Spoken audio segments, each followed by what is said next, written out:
Salut à tous mes amis investisseurs, j'espère que vous allez bien et aujourd'hui on se trouve pour une vidéo où je vais analyser l'action de Mondelez. Donc pour ceux qui ne connaissent pas l'action, c'est une action américaine qui vend des produits, plutôt des friandises dans le monde entier. Juste pour information, c'est une petite partie des marques de Mondelez. Donc dans les marques que vous allez forcément connaître, on va retrouver Milka, Côte d'Or, Mikado, Lu, Hollywood, Toblerone, Philadelphia, Prince. Je pense que la plupart d'entre vous connaissent ces marques, donc c'est des marques assez connues quand même. Donc voilà, donc c'est une entreprise qui fait dans les biscuits, qui fait dans les sucreries en général. Et c'est une action qu'on va donc analyser aujourd'hui. Avant de commencer l'analyse, je voulais revenir sur les chiffres du premier semestre 2023 de Mondelez. Donc on va regarder du coup le net revenu. Donc voilà, donc on peut voir que cette année, totalement explosé par rapport à l'année précédente, un plus 2 milliards, donc c'est vraiment pas mal. Et en plus de ça, on a des marges brutes qui augmentent. Donc c'est super positif. Et du coup maintenant, si on va regarder le revenu net, on est à 3 milliards ce premier semestre et on était à 1,6 milliard d'année semestre. Donc là, on est sur un plus 50% et du coup on va le ressentir directement dans le BPA, dans le bénéfice par action qui a presque doublé, un petit peu moins que doublé mais presque doublé. Donc je voulais juste revenir du coup sur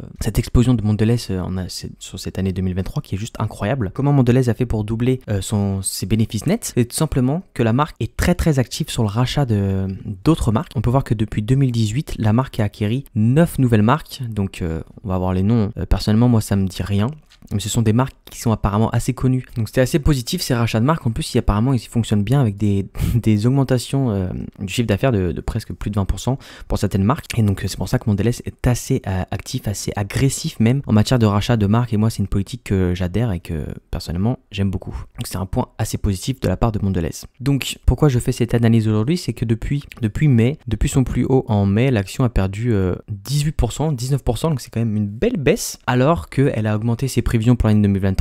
On prévoit une augmentation de plus de 12% du BPA, ce qui est tout simplement énorme, surtout que moi je vise à peu près les 10%. Et elle a une croissance du dividende sur les 5 dernières années de 12%, c'est aussi assez énorme. Donc voilà, donc c'est assez positif. On peut voir qu'en plus elle a un dividende sûr avec un score de 13 donné par Morning et un score de croissance de 15, donc un score qui est aussi assez positif. Surtout pour une marque qui est déjà très en place et déjà mondialement connue, faire de la croissance c'est quand même assez difficile et avec des croissances de plus de 10% par an, c'est vraiment une entreprise très spéciale.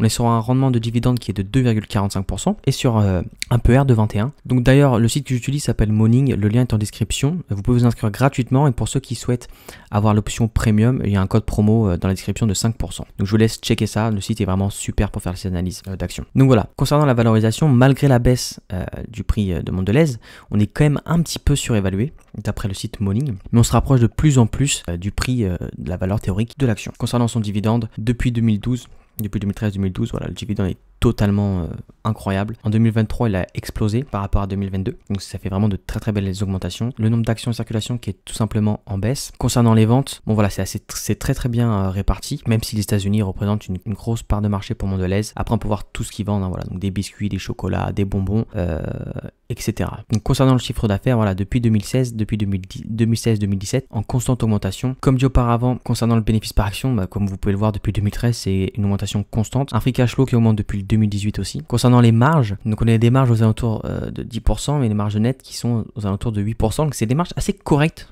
surtout dans le secteur dans lequel opère Mondelez, et avec des retours de capitaux propres qui sont autour de 10%, assez positifs. Le ratio de distribution qui lui augmente d'année en année, mais ça reste assez groupé, c'est compris entre 35% et 50%, donc c'est pas une grosse augmentation. Et concernant les dettes, très peu de dettes pour Mondelez, donc encore un point positif. Donc on peut voir que concernant les fondamentaux, Mondelez est une entreprise assez solide, avec un dividende qui est en constante augmentation, donc ça c'est plutôt positif. Voilà, le point négatif c'est que peut-être que le prix est un petit peu cher malgré justement la belle baisse depuis le point le plus haut. Je voulais vous parler du PER, voilà, qui est actuellement de 21 comme dit auparavant. Donc si on regarde l'historique du PER de Mondelez, il a atteint son plus bas après le Covid, 15 de PER, là on est à 21. C'est vrai que je pense que pour moi le juste PER, la moyenne PER, si on prend le graphique, se situerait aux alentours de 20. On est à 21, donc c'est vraiment très proche d'un PER moyen qui est plutôt positif. Et on peut voir du coup avec la belle baisse du prix, PER était de 23, il est bien descendu à 21 maintenant. Donc tout ça c'est assez positif aussi. Concernant les analystes, on peut atteindre dans les 12 prochains mois une augmentation de 30%. Tous les analystes conseillent bien sûr d'acheter, d'accumuler ou de conserver. Donc c'est vraiment une entreprise, je pense, qui vaut le détour en ce moment. Concernant mon cas, je possède 5 actions de Mondelez avec une moins-value de 14% à peu près. Donc c'est vrai que j'ai acheté au point haut, parce que quand j'avais vu les fondamentaux de l'entreprise, etc., avec le PER de 23, je me suis dit que l'entreprise était très intéressante. Donc actuellement, je possède pas de finances, mais pourquoi pas me renforcer avec le prix actuel? Ça me fait de l'œil, comme on dit. J'hésite encore à acheter ou peut-être attendre à un point où l'action va descendre en dessous de $60. Ce serait vraiment l'idéal et là peut-être pourquoi pas me renforcer, ou alors le secteur luxe. Mais dès que je retrouve du cash, c'est vrai que Mondelez va faire partie de mes actions favorites pour me renforcer dans les actions que je possède. Donc voilà, c'est la fin de cette analyse. Si cette analyse t'a plu, n'hésite pas à mettre un like, un commentaire, à t'abonner, ça me ferait super plaisir. Sur ce, je vous dis tchuss!